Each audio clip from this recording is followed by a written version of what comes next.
TV सत्यमेव व्रतम।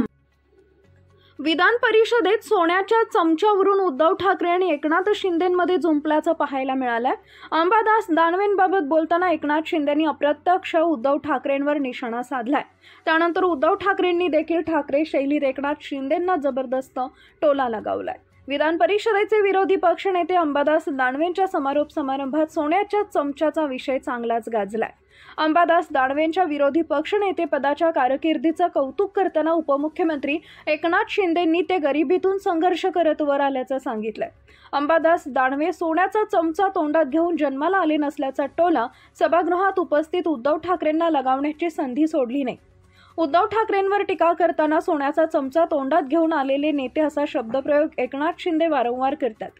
यापूर्वी शिंदेंनी केलेल्या टीकेला कधीही उत्तर मिळालं नाही, पण यावेळी उद्धव ठाकरेंनी नेमकी संधी साधली।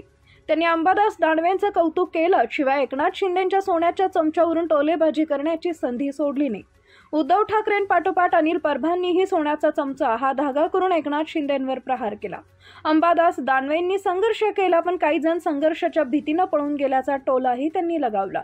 एकनाथ शिंदेंच्या टीकेला उद्धव ठाकरेंनी त्याच सभागृहात आणि तेही थेट उत्तर दिलंय। त्यामुळे पुढच्या काळात एकनाथ शिंदे सोन्याचा चमचा हा शब्दप्रयोग उद्धव ठाकरेंसाठी करतील का, याबाबत साशंकता आहे।